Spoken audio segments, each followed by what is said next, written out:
into Social Core's headquarters for what would be the last time. My coffee was still hot, my laptop bag slung over my shoulder.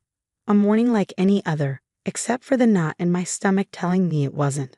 I'm Alex Chen, and I built the technology that powers one of the fastest growing social platforms in the world. Though if you asked my co-founders, they'd tell you a different story. Morning, Alex. Our head of customer support called out as I passed. I managed to smile, wondering if she knew what was coming. The whispered conversations, the sudden meeting cancellations, the way our CFO Marcus wouldn't meet my eyes lately, it all pointed to one thing. They were making their move. I reached my office, still the same cramped space I'd had since we founded the company 3 years ago.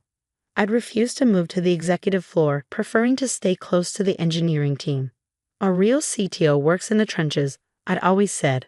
Marcus and Brett, my co-founders, had laughed at that, calling it another one of my quirky programmer habits. My computer booted up, displaying the familiar lines of code I'd been working on late into the night. Social Core's proprietary algorithm, my algorithm. The one that had turned our platform from just another social media startup into a billion-dollar company with 10 million daily active users. A message popped up. Emergency board meeting. 9 a.m. Attendance mandatory. I checked the participant list. Everyone except me had been notified yesterday, of course. My phone buzzed. A text from Sarah, our lead developer. They locked us out of the main repository last night. Something's happening.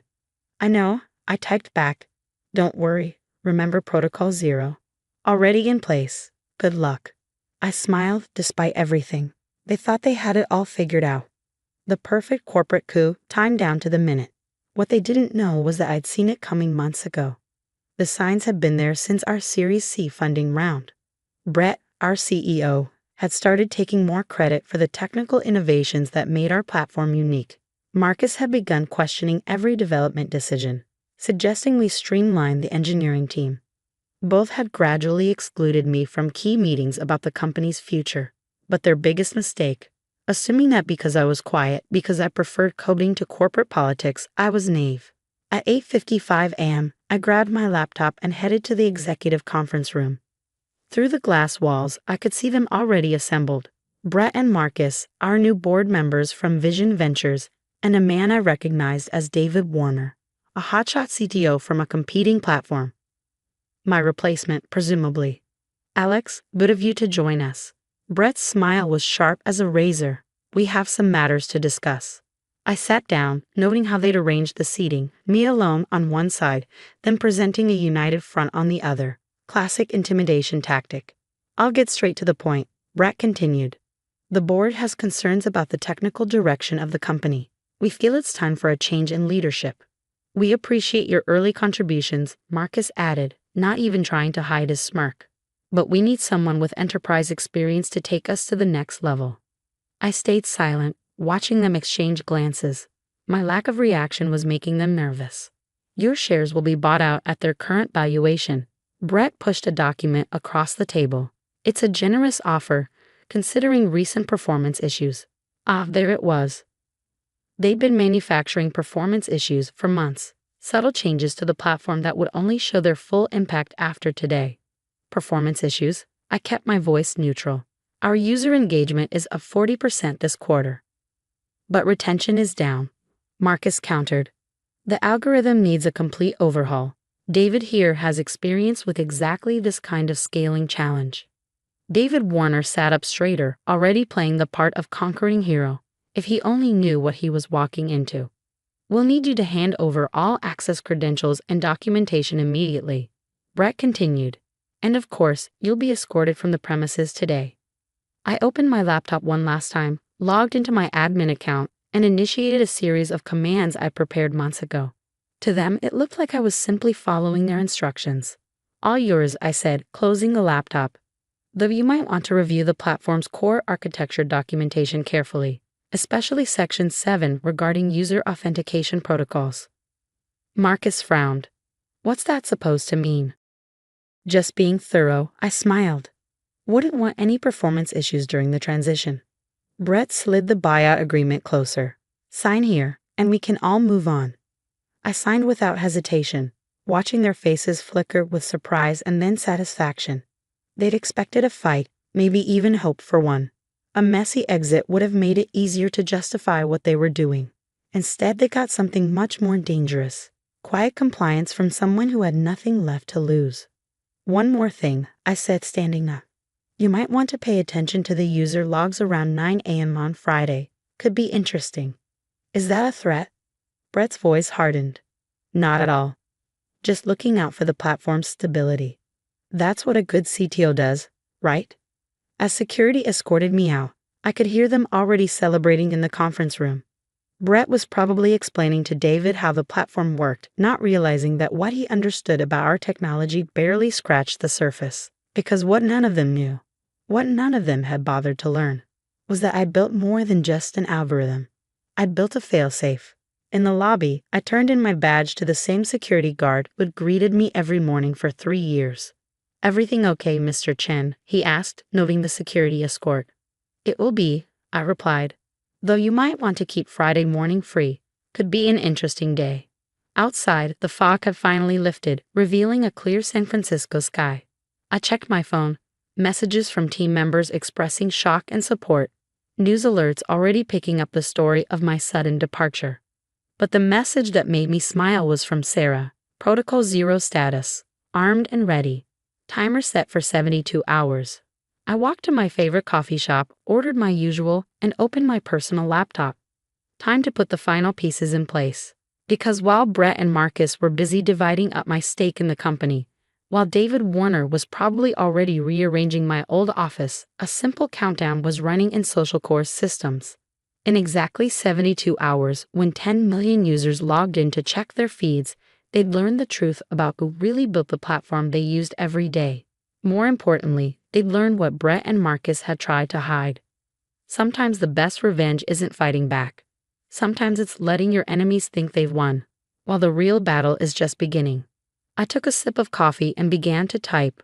Friday was going to be very interesting indeed. The next 72 hours were the longest of my life.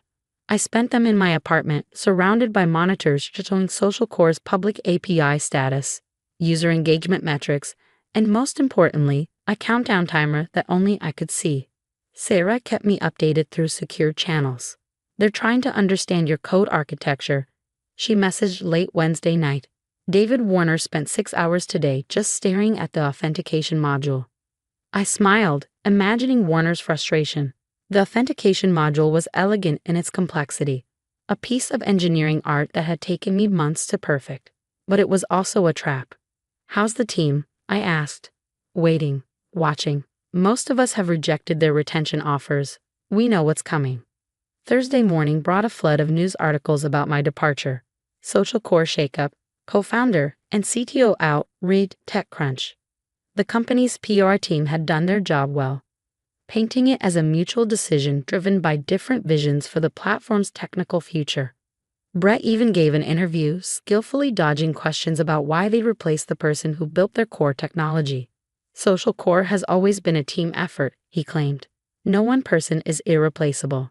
My phone buzzed constantly with messages from other tech executives, offering condolences and job opportunities. I ignored them all. They'd understand why soon enough. By Thursday evening, the first cracks were starting to show. User reports of strange behavior in the platform's recommendation engine began popping up on tech forums. Small glitches in the interface that only the most observant users would notice. Warner's trying to modify the core algorithm, Sarah reported. It's not going well. Of course it wasn't. What looked like simple interface glitches were actually Protocol Zero's early warning system activating. Every attempt to alter my code only made the protocol's countdown accelerate. At 8:45 a.m. on Friday morning, 15 minutes before the scheduled revelation, I received an urgent message from Marcus. Alex, we need to talk. Something's wrong with the platform. Brett won't admit it, but we're seeing serious instability in the core systems.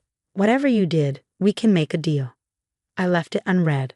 At 8:55 a.m., I opened my laptop and accessed a special terminal I built years ago. One final command would trigger what I'd been planning for months. Ready? I texted Sarah. Engineering team standing by. We've got your back. At precisely 9 o'clock a.m., I pressed enter. Across the globe, 10 million social core users logged in to find their feeds transformed. Instead of the usual social updates, they saw a simple message: "Welcome to the truth about social core." What followed was a meticulously documented presentation that began playing simultaneously for every user. It showed the platform's real history, not the sanitized version Brett and Marcus had been selling to the media. Security camera footage from our early days, showing me coding through the night while Brett and Marcus attended parties and networked. Archived emails proving they tried to sell my technology to competitors behind my back. Financial records revealing how they'd systematically diluted my ownership while enriching themselves. But most importantly, it showed what they'd been trying to hide for the past year. Evidence that they'd been secretly selling user data to advertisers in ways that violated both our terms of service and federal privacy laws. The presentation ended with a simple statement: "This message brought to you by Protocol Zero, Social Core's true guardian." My phone exploded with notifications. The tech press was already running stories. Social media was on fire. Social Core's stock had been halted after dropping 30% in the first minute of trading. Then came the message I'd been waiting for from a secure government email address. "Dr. Chen, this is Agent Sarah Martinez from the SEC's Cyber Unit. We've received your documented evidence of securities fraud and privacy violations at Social Core. Would you be available for a meeting today?" I was already typing my response when another message arrived, this one from the platform's largest investor. "Emergency board meeting called for 11 a.m. Your presence is requested. Full voting rights temporarily restored." At 10:55 a.m., I walked back into Social Core's headquarters. The security guard grinned and handed me a new badge. He kept it ready, just in case. The scene in the executive conference room was chaos. Brett and Marcus sat ashen-faced as lawyers and board members argued. David Warner was nowhere to be seen. "How?" Brett demanded as I sat down. "We checked every line of code. We had the best security teams audit everything." "That's the problem with people who don't actually understand technology," I replied calmly. "You don't know what you don't know." The board chair cleared her throat. "Mr. Chen, perhaps you could explain exactly what happened this morning." "Of course. Protocol Zero is a sophisticated oversight system I built into Social Core's foundation. It monitors for specific types of unethical behavior, data privacy violations, algorithm manipulation, security breaches. When it detects serious violations, it activates." "And the user data sales?" one of the lawyers asked. "All documented. Every transaction, every secret meeting, every altered log. Protocol Zero recorded everything." Marcus slumped in his chair. "You knew. All this time you knew what we were planning." "I knew the moment you started excluding me from privacy policy meetings. Real engineers build safeguards, Marcus. We plan for failure, including human failure." The next few hours were a blur of legal discussions and emergency votes. By evening, the board had reached its decisions. Brett and Marcus were out, facing SEC investigations and likely criminal charges. I was reinstated as CTO with expanded responsibilities and a seat on the board. The company would immediately cease all unauthorized data practices and implement new privacy protections. Most importantly, Protocol Zero would be officially recognized as an integral part of Social Core's governance structure, with my engineering team leading its continued development. Later that night, after the lawyers had finally left, I sat in my old office with Sarah and the core engineering team. Someone had ordered pizza, a throwback to our startup days. "You could have exposed them months ago," Sarah said. "Why wait?" "Because it wasn't just about them," I explained. "It was about building something that would prevent this from happening again. Protocol Zero isn't just code, it's a conscience for the platform." Over the next year, Social Core transformed. Under my leadership, we rebuilt trust with our users through radical transparency about our data practices. The engineering team expanded, attracting top talent drawn to our commitment to ethical technology. Brett and Marcus eventually pleaded guilty to multiple federal charges. Their fall became a cautionary tale in Silicon Valley about the dangers of prioritizing growth over ethics. The press called it a tech industry morality play, but they missed the real lesson. This wasn't about revenge or even justice. It was about building technology that served people, not exploited them. Last week, I gave a keynote at the World Privacy Summit. Looking out at the audience of engineers, executives, and activists, I shared the real message of Protocol Zero. Technology without ethics is just sophisticated exploitation. Our job isn't just to build systems that work, it's to build systems that work for the good of humanity. The standing ovation wasn't for me. It was for the idea that technology could have a conscience, that code could be a force for accountability. Now, when I badge into our headquarters each morning, I see something different in the faces of our team. Not just pride in their work, but faith in the principles behind it. Sometimes, the best revenge isn't about destroying your enemies. Sometimes it's about building something so meaningful that their actions become irrelevant. That's not just a lesson in technology. That's a lesson in life. As I write this from my office, Protocol Zero continues its silent watch over our platform. Every day, millions of users trust us with their data, their connections, their digital lives. They may not know about the safeguards protecting them, but that's the point. The best guardians are often invisible, their greatest victories the disasters that never happen. And sometimes the most powerful code isn't the one that runs the fastest or scales the highest. It's the one that ensures technology remains a force for good, even when humans forget their principles. That's the real power of Protocol Zero. That's the real triumph of engineering with ethics. And that's a legacy worth building, one line of code at a time.